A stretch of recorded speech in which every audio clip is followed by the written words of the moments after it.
Craft ও art প্রেমীদের জানাই দি craft লাভার YouTube চ্যানেলে অনেক অনেক স্বাগত। আজকে তোমাদের জন্য একটি ভীষণই সহজ এবং সিম্পল জুয়েলারির সেট নিয়ে এসেছি। এটি বানানোর জন্য দেখো এইরকম টিয়ার ড্রপ শেপের একটি কার্ডবোর্ড কেটে নিয়েছি এবং ইয়াররিংয়ের জন্য দুটি রাউন্ড শেপের কার্ডবোর্ড নিয়েছি। এবারে কার্ডবোর্ডের পিসগুলির গায়ে এক এক করে কাপড় লাগিয়ে নিচ্ছি। এখানে আমি কানের দুলগুলি রাউন্ড শেপের করেছি। তোমরা যদি এই রকম টিয়ার ড্রপ শেপের করতে চাও তাহলে ইয়াররিংগুলিতে ইয়াররিং হুক লাগাবে, আর যদি এই রকম রাউন্ড শেপের করো তাহলে স্টাম্প পিন বা হেড পিন লাগাবে, এতে ইয়াররিংটা দেখতে ভালো লাগবে।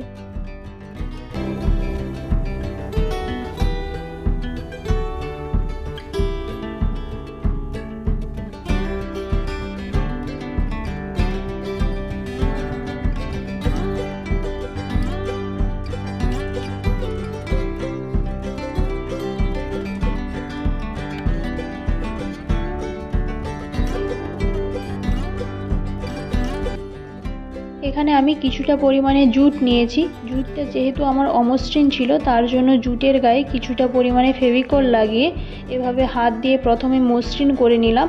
তারপরে দেখো জুটটাকে এইভাবে টুইস্ট করে নিচ্ছি, এতে জুটের সাইজটা খুব ভালো চলে আসে। এরপরে জুটটাকে হাতে নিয়ে মাঝে কিছুটা অংশ এইভাবে ফাঁক রেখে 4-5 বার রাউন্ড করে নিচ্ছি।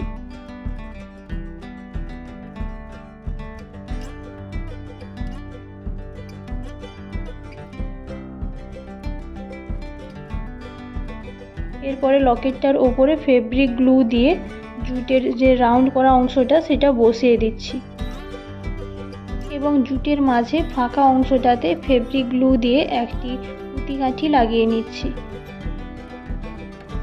একই রকমভাবে ইয়াররিংগুলিও করে নিয়েছি। এখানে আমি ইয়াররিংগুলির পেছনের দিকে স্টাম্প পিন বা হেড পিন আটকানোর জন্য ইয়াররিংয়ের বেসের সাইজের এক টুকরো কাপড় নিয়েছি। কাপড়টার ওপরের দিকে দেখো এইভাবে ফুটো করে প্রথমে হেড পিনটা লাগিয়ে নিচ্ছি, তারপরে ইয়াররিংয়ের বেসটা তার উপরে বসিয়ে দিচ্ছি। আমি এখানে ব্যাকডরি হিসেবে সিল্কের কালোকার ব্যবহার করছি। তোমরা যতটা লম্বা ব্যাকডরি রাখবে তার ডবল পরিমাণে কালোকার নেবে। তারপরে কালোকারটাকে এইভাবে ঘুরিয়ে ডবল করে নেবে। তারপরে দেখো কালোকারটা যে প্রান্ত জয়েন্ট রয়েছে সেই প্রান্তটা এইভাবে জাম্পরিংয়ের সাহায্যে প্যাঁচ দিয়ে আটকে নিচ্ছি, আর যাতে না জাম্পরিংটা সরে আসে তার জন্য একটা গিট দিয়ে দিচ্ছি। একই রকমভাবে অন্য প্রান্তেও জাম্পরিং আটকে নিচ্ছি।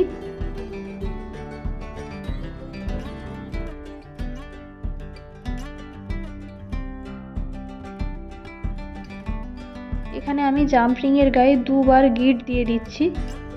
গিট দেওয়ার পর এক্সট্রা কালো কার্ডটা এভাবে কেটে বাদ দিয়ে একটু লাইটারের সাহায্যে এইভাবে আটকে নিচ্ছি। এখানে আমি ব্যাকডরির হুক হিসেবে লোবস্টার ব্যবহার করছি। তোমরা চাইলে এস হুকও ব্যবহার করতে পারো। যদি তোমাদের এই ভিডিওটি ভালো লেগে থাকে তাহলে প্লিজ লাইক করো এবং তোমাদের মতো গয়না প্রেমীদের সাথে শেয়ার করো। ধন্যবাদ ভিডিওটি দেখার জন্য।